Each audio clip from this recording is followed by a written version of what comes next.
Hello সবাইকে, আমি অন্তরা। আমার চ্যানেল গল্পের বইতে সবাইকে স্বাগত। আমরা শুনছিলাম বিক্রম বেতালের গল্প।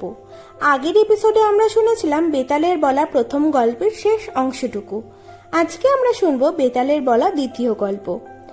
যারা এখনো আগের পার্টগুলি শোনোনি তারা ঝটপট করে গিয়ে আগের পার্টগুলি শুনে এসো, এবং গল্প যদি ভালো লাগে তাহলে চ্যানেলটাকে সাবস্ক্রাইব করে বেল আইকনটা টিপে অল নোটিফিকেশনে ক্লিক করে দিও, এবং লাইক কমেন্ট শেয়ার করতে কিন্তু একদম ভুলো না। তাহলে চলো শুরু হচ্ছে আজকের গল্প, বিক্রম বেতাল গল্পের বেতালের বলা দ্বিতীয় গল্প।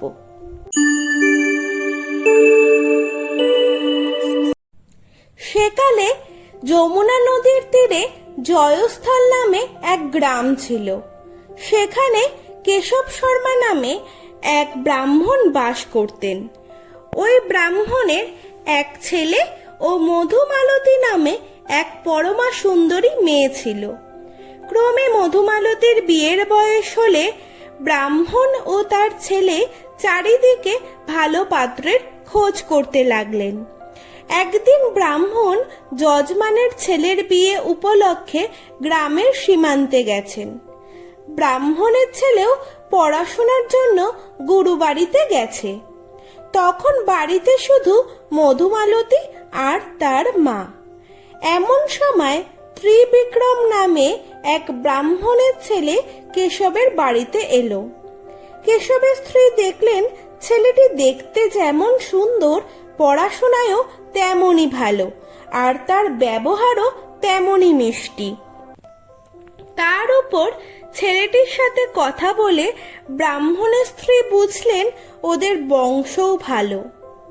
তখন তিনি মনে মনে চিন্তা করলেন, এর সাথে যদি মধুমালতীর বিয়ে হয় তাহলে খুব ভালো হয়।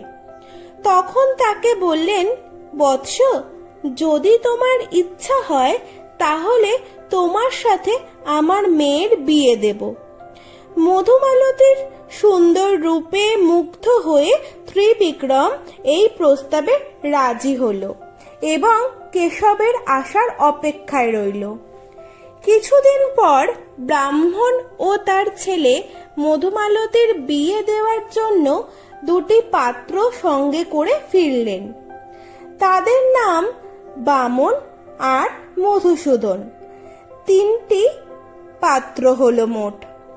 তিনটি পাত্রই রূপে, গুণে, বিদ্যায়, বুদ্ধিতে, অবস্থায় ও বংশমর্যাদায় সমান, কারোর মধ্যে কোনো পার্থক্য নেই। তখন কেশব মহা সমস্যায় পড়ে গেলেন। তিনি চিন্তা করতে লাগলেন, এক মেয়ের তিন পাত্র হাজির, এখন কি উপায়? এমন সময় ব্রাহ্মণী এসে বললেন, ওগো, তুমি কি চিন্তা করছো? এদিকে সাপের কামড়ে মধুমালতীর যে প্রাণ যায়। তখন কেশব, তার ছেলে আর পাত্ররা 5 জন বিষ বৈদ্য নিয়ে এলো। অনেক চিকিৎসা করালেন, কিন্তু কিছুতেই কিছু হলো না। শেষে বিষ বৈদ্যরা বললেন, এই মেয়েকে আর বাঁচানো গেল না, এখন যা কর্তব্য তাই করুন।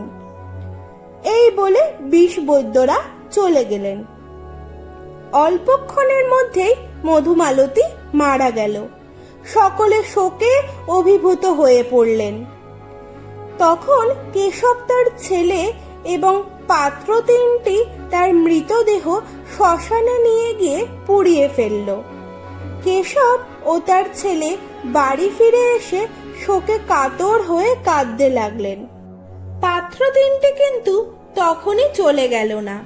ত্রিবিক্রম নিভে যাওয়া চিতা থেকে হাড় কুড়িয়ে কাপড়ে বেঁধে ঘরের কোণে রেখে দিয়ে দেশ ঘুরতে বেরোলো।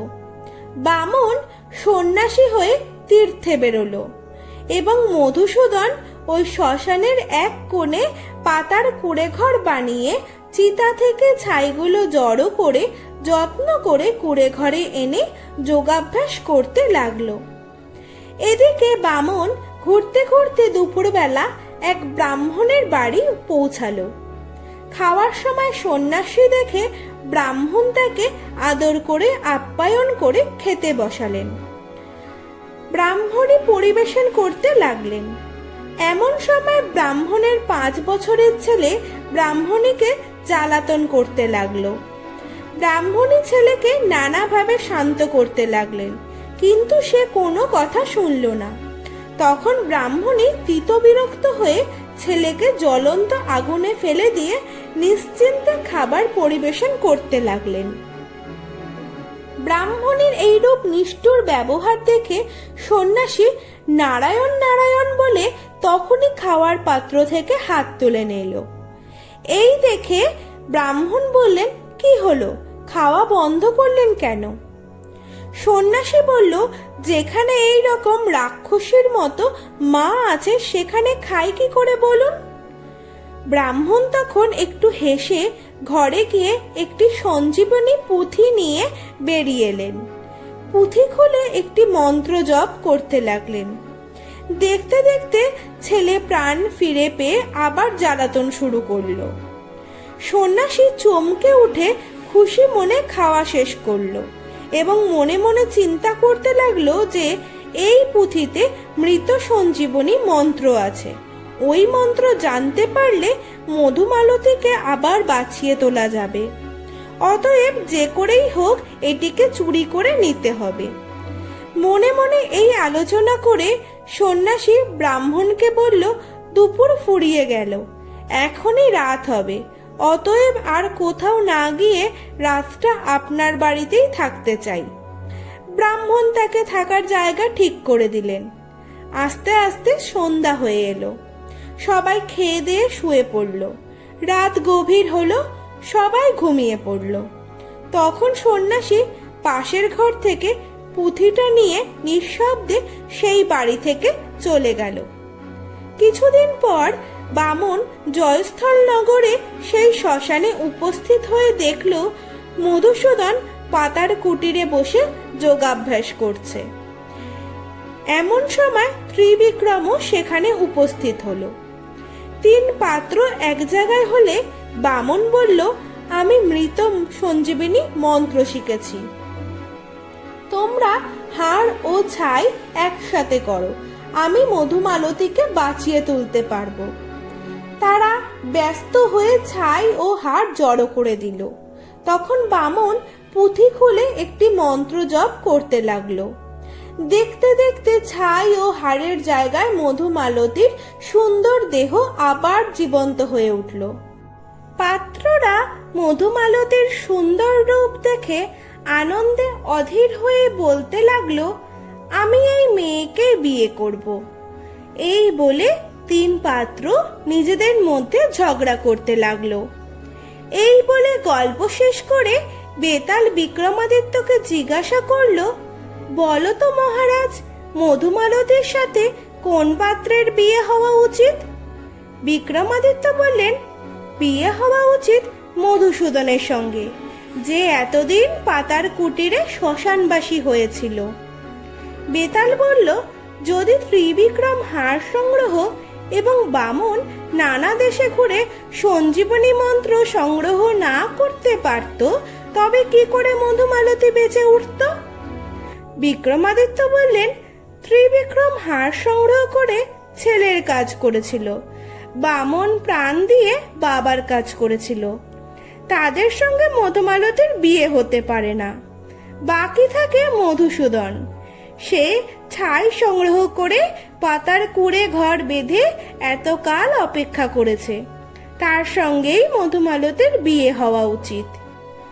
তখন বেতাল বলল, মহারাজ, তুমি একদম সঠিক উত্তর দিয়েছ, তাহলে আমি চললাম। এই বলে বেতাল শ্মশানে ফিরে গিয়ে আবারও গাছে আগের মতো ঝুলে রইল।